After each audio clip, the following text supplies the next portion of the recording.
Direct ना मुद्द्याचंच बोलते. तुम्हाला सायलेंट डिवोर्स माहिती आहे का? जे फक्त फील होतं, डोळ्यांना दिसत नाही हां, फक्त फील होतं, त्यालाच म्हणतात सायलेंट डिवोर्स. कागदोपत्री डिवोर्स झाला सगळ्यांना कळतं, कारण तो कोर्टात सगळ्यांसमोर होतो.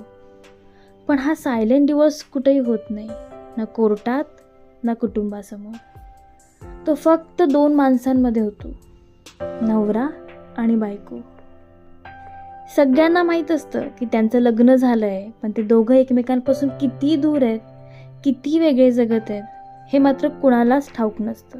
नवऱ्याचं काम पैसे कमवून आणायचं, घर चालवायचं.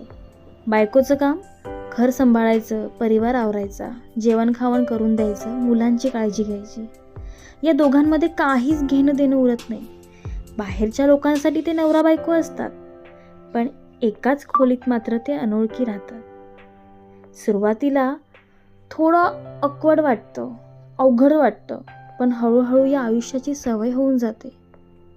मग ते नवरा बायको न उरता फक्त मुलांचे आई वडील बनून राहतात. आजच्या काळात जवळजवळ 60% घरांमध्ये हे दिसूनच येतं.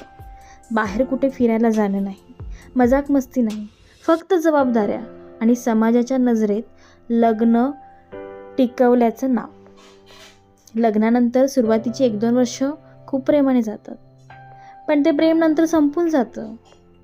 उरते ती फक्त जबाबदारी, कर्तव्य आणि समाजाची लाज म्हणून ते नातं पुढे चालू राहतं.